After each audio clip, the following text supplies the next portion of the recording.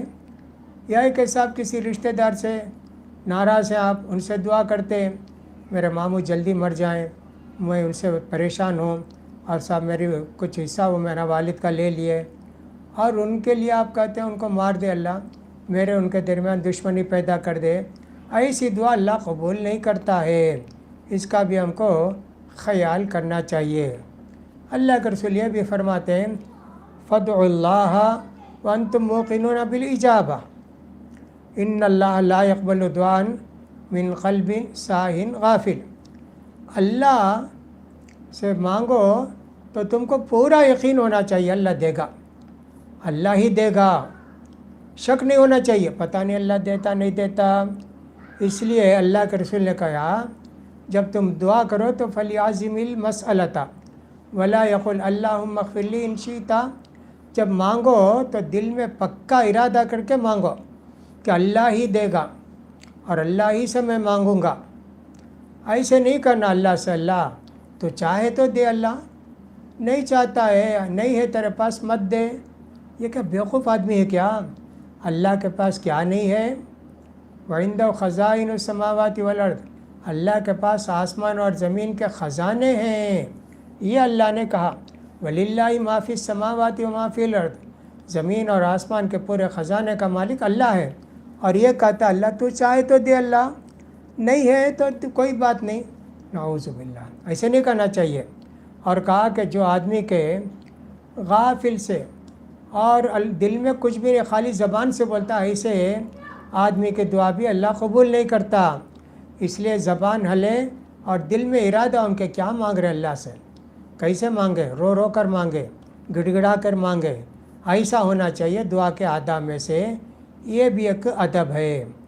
اور اللہ کے رسول صلی اللہ علیہ وسلم نے فرمایا دیکھو اللہ سے مانگو تو جنت الفردوس مانگو جی، سب سے بڑی جنت یہی اونچی جنت، اور اسی جنت کے اوپر اللہ کا عرش ہے. لہٰذا تم کو چاہیے کہ جنت الفردوس، اللہ کوئی معمولی ہے کیا؟ تم مانگو جنت الفردوس اللہ سے، بڑی چیز مانگو، چھوٹی چیز کیوں مانگتے؟ ویسے اللہ کے رسول نے یہ بھی فرمایا ہے کہ تمہاری چھوٹی سے چھوٹی چیز بھی اللہ سے مانگو. تمہارے چپل کی پٹی ٹوٹ جائے وہ بھی اللہ سے مانگو. تمہارے گھر میں نمک نہیں ہے وہ بھی اللہ سے مانگو. تم اللہ سے مانگو گے تو اللہ دلائے گا. اللہ تعالیٰ کہیں سے تم کو نمک بھیج دے گا. تمہاری پٹی ٹھیک کرنے کے لیے اللہ کسی بندے کے دل میں ارادہ ڈالے گا اور وہ بندہ تم کو پیسہ دے گا. تو ایک چپل کے بجائے 10 چپل بنانے کا پیسہ تم کو ملے گا. لہٰذا چھوٹی چیز بھی اللہ ہی سے مانگنا چاہیے. لیکن اللہ کی شان اتنی ہے کہ بڑی بڑی چیزیں مانگو پھر اللہ تعالیٰ چھوٹی بھی دے گا، یہ بھی کہا. اور پھر اللہ کے رسول صلی اللہ علیہ وسلم فرماتے ہیں اللہ تعالیٰ کو بہت شرطی ہے بندہ جب ہاتھ اٹھا کے اللہ سے دعا کرے کیا شرم آتی ہے اس کے ہاتھ کو خالی لوٹانا. اللہ نے ضرور اس کو دیتا ہے، اس کی جھولی بھر دیتا ہے، اس کے ہاتھ کو خالی جانے نہیں دیتا. لہٰذا تم ہاتھ اٹھا کے دعا کرو. معلوم یہ ہوا کہ ہر مرتبہ ہاتھ اٹھا کے دعا نہیں کریں گے. جیسے اب لیٹرین کو جا رہے ہیں تو کیا وہاں ہاتھ اٹھا کے دعا کریں گے؟ کھانا کھانے بیٹھے بسم اللہ پڑھ کے کھانا ہے، ہاتھ اٹھا کے تھوڑی دعا کریں گے بسم اللہ، ایسا نہیں نہ ہے. وہ خاص موقع پر آدمی ہاتھ اٹھا کے دعا کرتا ہے، کوئی بات نہیں. اسی طرح نبی کریم صلی اللہ علیہ وسلم فرماتے ہیں یستجاب لأحدکم ما لم یعجل یقول دعوت اللہ فلم یستجب لی. تم کو جلد بازی نہیں کرنا چاہیے. اب مانگے اللہ 2 گھنٹے میں دے، اللہ مجھے 1 گھنٹے میں دے، اگر تو نہیں دیا تو میں تجھ سے دعا کرنا چھوڑ ڈالوں گا. تو بیوقوف ہے، تو اللہ کی دعا کا محتاج ہے، اللہ تیری دعا کا محتاج نہیں. اس لیے جلد بازی نہیں ہونا چاہیے دعا قبول کرنے میں. اللہ کسی کی دعا فوراً قبول کر لیتا ہے. جیسے موسیٰ علیہ السلام مدین کو گئے وہ پانی ہٹا کے چٹان ہٹا کے پانی پلا دے بکریوں کو، اور گئے۔ اس وقت موسیٰ علیہ السلام آ کے درخت کے نیچے لیٹ کر بولے، ربی انی لما انزلت الیہ من خیر فقیر، اللہ کتنے دن سے کھانا نہیں کھایا نا اللہ، جو کچھ تو کھلا دے اللہ، میں تجھ سے دعا کرتا ہوں۔ فوراً لڑکے آ کے کہا ابا جان آپ کو بلا رہے ہیں۔ موسیٰ علیہ السلام گئے، وہ شعیب علیہ السلام ہوں گے جیسا کہ تفسیر میں لکھا ہے، تو شعیب علیہ السلام نے پہلے ان کو کھانا کھلایا، جاتے ہی فوراً کھانا کھلائے، دیکھیں ابھی دعا کرے اور چند منٹ میں ان کی دعا قبول ہوگی، اللہ نے کھانا کھلا دیا۔ تو اللہ تعالیٰ نے ان کو روٹی بھی دے دی، بیوی بھی دے دی۔ بعض انبیاء کتنی دعا کرے، زکریا علیہ السلام کتنی دعا کرے نیک اولاد کے لیے، پتہ نہیں 70-80 سال کے بعد ان کا اولاد ہوئی۔ ویسے ابراہیم علیہ السلام بھی کتنی دعا کیے ہوں گے، لیکن اللہ نے ان کو بھی 70-80-90 سال کے بعد اولاد دی۔ تو معلوم یہ ہوا کہ جلد بازی نہیں کرنی چاہیے، ہمارا کام ہے مانگنا اور مانگتے رہنا، اس لیے ہم کو اس کا خیال کرنا چاہیے۔ تو دعا کے یہ چند آداب تھے جو میں نے آپ کو بتائے، اس کے علاوہ بھی دعا بہت سارے آداب ہیں، اور دعا کا مطلب بھی میں نے بتا دیا۔ صرف ہاتھ اٹھا کے اللہ سے دعا کرتے رہنا یہ دعا نہیں ہے۔ دعا اتنی پیاری عبادت ہے کہ اللہ کو بہت پسند ہے، لیکن لوگوں نے اس عبادت کو غلط راستہ دے دیا۔ نماز پڑھے اور اس کے بعد امام صاحب کچھ بھی کریں، ہاتھ ہم بھی ہاتھ اٹھا دیے، امام صاحب دعا ختم کر دیے، ہم بھی دعا ختم کر دیے، ایسا ہے۔ اب لاک ڈاؤن کی اس میں کیا کرتے ہوں گے معلوم نہیں، اب گھر میں نماز پڑھتے ہیں سب لوگ، ہم سب نہیں ہیں دعا کرنے والے، ہر آدمی کو اپنی دعا کرنی ہے، اب پتہ نہیں کیا کرتے ہیں۔ ہو سکتا ہے کچھ لوگ کچھ دعائیں ریکارڈ کر کے رکھے ہوں گے، وہ ریکارڈ میں پڑھتے آمین آمین بولتے ہوں گے، ایسے بہت سارے جاہل ہوتے ہیں ان کے متعلق۔ تو دعا اللہ کو بڑی پیاری عبادت، اللہ کے پاس دعا ہے، اور اللہ کسی کی دعا قبول کر لے اس سے بڑا سعادت مند نیک بخت کوئی نہیں ہوگا۔ اس لیے ہم کو چاہیے اللہ سے بہت دعا کریں، رو رو کے دعا کریں۔ دنیا کے انسانوں سے دعا کرتے ہیں تو ذرا ان کو تکلیف ہوتی ہے، کیا انہیں جب دیکھو تو آتا رہتا مانگتا رہتا ہے، اور اللہ کا معاملہ ایسا ہے جتنی دعا کرو اللہ خوش، جو مانگو اللہ خوش۔ اسی لیے تو کہتا اللہ تعالیٰ جو مجھ سے مانگتے نہیں مجھے ان پر غصہ آتا۔ گویا آپ بے نیاز ہو گئے کیا؟ اللہ تو تم کو محتاج بنا کے رکھے اور تم اپنے آپ کو بے نیاز سمجھتے، بڑا آدمی سمجھتے، کتنا ہی مغرور ہو متکبر ہو، ایک بیماری آئے گی تو اس کی عقل ٹھیک ہو جائے گی، جیسے اب یہ کرونا وائرس کی بیماری ہے، اب کون کیا کرے گا؟ دعا دعا دعا، سب لوگ دعا کرتے ہیں، اللہ کی طرف رجوع ہوتے ہیں جب اللہ مصیبت کو دور کرتا ہے۔ تو دعا صرف اللہ سے کرنا چاہیے، بغیر وسیلے واسطے کے کرنا چاہیے، اور اللہ کے وہ مکہ میں پہنچ کے مدینہ کے مسجد میں پہنچ کے دعا کرنا چاہیے، جمعے کے دن عصر کے بعد دعا کرنا چاہیے، یہ سب اوقات ہیں۔ کسی درگاہ وغیرہ کے پاس جا کے نہیں دعا کرنا چاہیے، درگاہ والے سے مانگنا چاہیے، پتہ نہیں اس کے اندر ہے بھی کوئی نہیں، اس لیے کہ مٹی کھا جاتی ہے جسم کو۔ یہ کون سے اولیاء اللہ تھے کہ ان کی لاش اب تک ہے کیا؟ تو ڈپلیکیٹ خبریں بھی انڈیا میں بہت ہیں، ڈپلیکیٹ خبریں بھی بہت ہیں۔ میں بنارس میں جب تھا تو ایئرپورٹ کو جانے کے راستے میں یہ خبر تھی، جتنے لاری والے ہوتے سب اس میں کچھ نہ کچھ پیسہ ڈال کے جاتے ہنڈی میں۔ وہ 2-3 سال کے بعد وہ یہ خبر 2 خبر ہو گئی۔ پوچھا ارے بھائی کیا بھی یہ خبر تھی 2 کیسے ہو گئی؟ کہا نہیں یہ انکم میں تھوڑی مجھے بھی میرے بھائی کو تکرار ہو گئی کہ میرا بھائی زیادہ چرا لیتا مجھے کم دیتا، ایسی لڑائی ہوتے ہوتے ہم دونوں رات میں بات کریں، اچھا آدھی مٹی تو اٹھا لے، آدھی مٹی میں اٹھا لیتا ہوں، میں وہاں سے آدھی مٹی لا کے یہاں رکھ لیا، یہ ایک خبر بنا لیا۔ دیکھا کیسے بیوقوف لوگ ہیں، لہٰذا اس کا ہم کو خیال کرنا چاہیے، دعا صرف اللہ سے کہیں۔